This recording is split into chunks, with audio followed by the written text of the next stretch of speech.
नमस्कार दोस्तों, स्वागत है आपको हमारे यूट्यूब चैनल पर। तो आज हम प्रश्नावली 2.1 का तीसरा से सारा क्वेश्चन बनाएंगे, वो भी 11 तक। ठीक है, 12 नंबर क्वेश्चन अगला वीडियो में बना देंगे क्योंकि फिर लंबा वीडियो हो जाएगा। देखिए, प्रश्नावली 2.1 का हम तीसरा से 11 तक क्वेश्चन बनाएंगे। तो इसमें जो पहला क्वेश्चन है कि सबसे छोटी प्राकृत संख्या कौन सी है। हम आज पहले पढ़ लेते हैं कि प्राकृत संख्या किसको बोलते हैं, पूर्ण संख्या किसको बोलते हैं, ये पहले हम जान लेते हैं। ठीक है, ये देखिए लिखे हैं कि पूर्ण संख्या किसको कहते हैं। तो पूर्ण संख्या हम उसको कहते हैं जो जीरो से शुरू होता है। ठीक है, जीरो से शुरू होने वाली सारी संख्या पूर्ण संख्या कहलाते हैं। मतलब 0, 1, 2, 3, 4, 5, 6, 7, 8, 9 इत्यादि बहुत हो सकता है। ठीक है, और भी जितना संख्या सब क्या है, पूर्ण संख्या है। ठीक है, सिर्फ माइनस में नहीं होगा, ये भी याद रख लीजिए, माइनस में नहीं होना चाहिए। ठीक है, तो पूर्ण संख्या किससे शुरू होता है, जीरो से। ठीक है, मतलब जीरो से शुरुआत होता है। एक जीरो से 1, 2, 3, 4, 5, 6 सब क्या है, पूर्ण संख्या है आपका। अब अगला क्वेश्चन इसमें बनता है कि प्राकृत संख्या किसको बोलते हैं। प्राकृत संख्या हम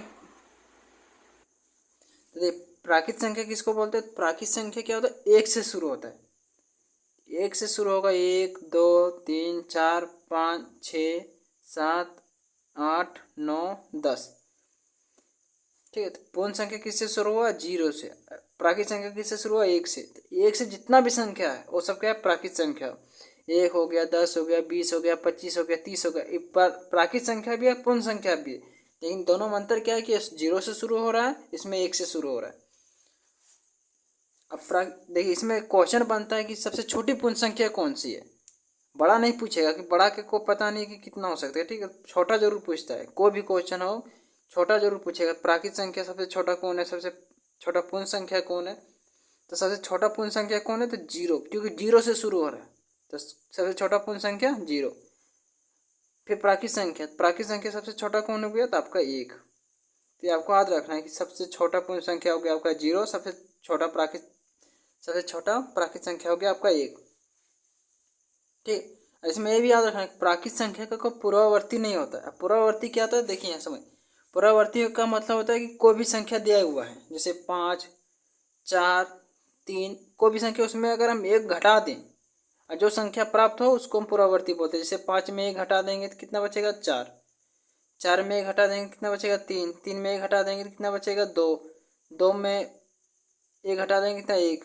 अब एक का कोई पूर्ववर्ती नहीं होता है, क्योंकि एक का पूर्ववर्ती होता है किसमें, प्राकृत संख्या में नहीं होता। ठीक है, क्योंकि एक के पहले कुछ नहीं आता। इसमें प्राकृत संख्या में क्या है कि एक से शुरू हो रहा है। तो जिसमें एक घटा के जो प्राप्त संख्या प्राप्त होता है उसको हम पूर्ववर्ती बोलते हैं। कोई भी संख्या जैसे 20 हो, 25 हो, उसमें अगर हम एक घटा देंगे जो संख्या प्राप्त होगा वो पूर्ववर्ती संख्या कहलाएगी। अब परवर्ती संख्या होता है कि कोई भी संख्या लिखा उसमें एक जोड़ना।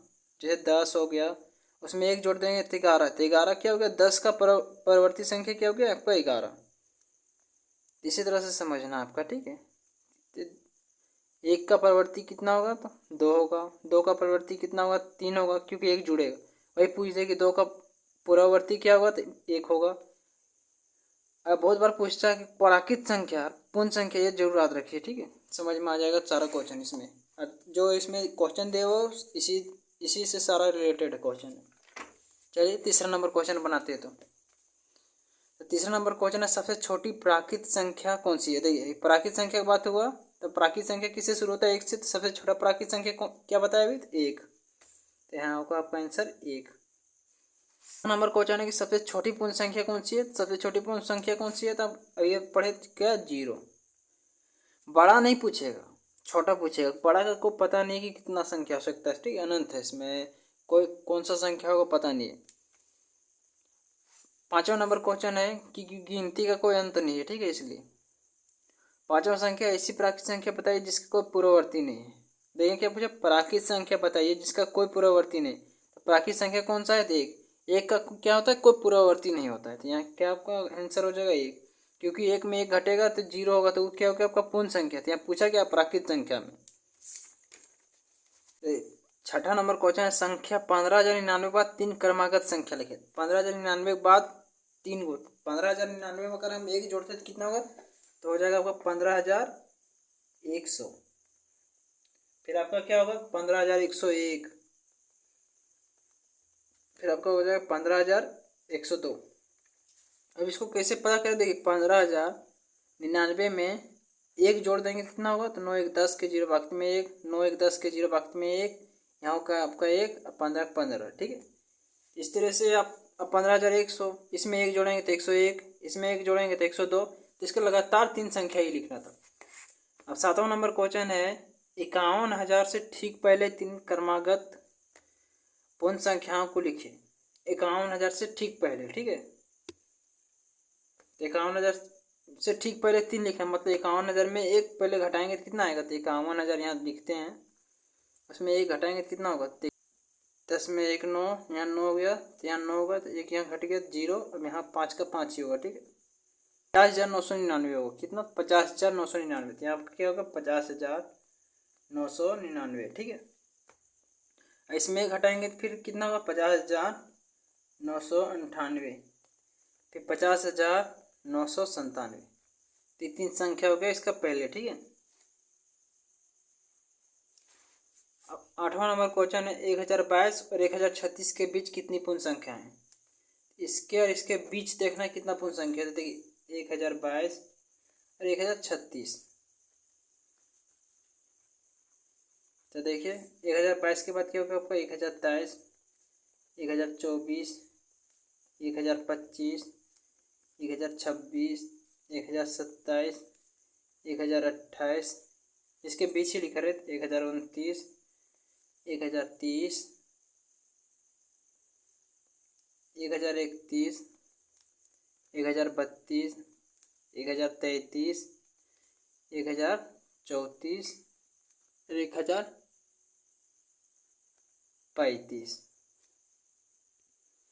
तो आपका 1035 हो गया। देखना क्या 1022 और 1036 के बीच, तो देखिए कितना संख्या है सो देखना था, गिन के देखते 1 2 3 4 5 6 7 8 9 10 11 12 13, तो कितना संख्या होगा 13 संख्या। किसके किसके बीच, 1022 और 1036 के बीच, ठीक है। ये हो गया 1036, ये हो गया 1022, दोनों के बीच में देखना है तो 1035 तक आता है। आप इस तरह से डायरेक्ट लिख सकते हैं, 1036 लास्ट में लिखिएगा, ठीक है। यहाँ जगह नहीं हुआ इसलिए हम इधर लिखने छोड़ के यहाँ लिख दिए, सोचे यहीं हो जाएगा इसलिए। चलिए 9वां नंबर क्वेश्चन बनाते हैं। 9वां नंबर क्वेश्चन है क्या सभी प्राकृत संख्याएं पूर्ण संख्याएं भी है। इसमें पूछा है कि सभी प्राकृत संख्याएं पूर्ण संख्या, प्राकृत संख्या सभी पूर्ण संख्या होता है, ठीक है, क्योंकि 1 से शुरू हो रहा है तो प्राकृत संख्या सभी पूर्ण संख्या भी है। इसमें होगा आपका आंसर हाँ, क्या आपका उत्तर होगा हाँ। अगला 10वां क्वेश्चन पूछा है क्या सभी पूर्ण संख्याएं प्राकृत संख्याएं भी है। जैसे सभी पूर्ण संख्या प्राकृत संख्या, पूर्ण संख्या क्या होता है 0 से शुरू होता है, लेकिन प्राकृत संख्या क्या होता है 1 से शुरू होता है। तो पूर्ण संख्या क्या हो गया, सभी पूर्ण संख्या प्राकृत संख्या होगा कि नहीं, क्यों, क्योंकि 0 पूर्ण संख्या प्राकृत संख्या नहीं, तो इसमें नहीं होगा, ठीक है। 10 नंबर क्वेश्चन हो गया। 11 नंबर क्वेश्चन है वह कौन सी पूर्ण संख्या है जो प्राकृत संख्या नहीं है। इसमें पूछा कि वह कौन सी पूर्ण संख्या जो प्राकृत संख्या नहीं, कौन सी पूर्ण संख्या है 0, तो 0 क्या है प्राकृत संख्या नहीं है। तो हो सके आपको प्रश्नावली 2.1 का तीसरा से 11 नंबर क्वेश्चन तक आपको समझ में आया होगा। अगर कहीं दिक्कत हो तो हमें कमेंट करें, और अगर हमारे चैनल पर नए चैनल को लाइक और सब्सक्राइब जरूर करें। अब 12 नंबर का क्वेश्चन हो सके तो कल तक हम डाल देंगे, ठीक है। चलिए फिर मिलेंगे अगले वीडियो में, आज के लिए धन्यवाद।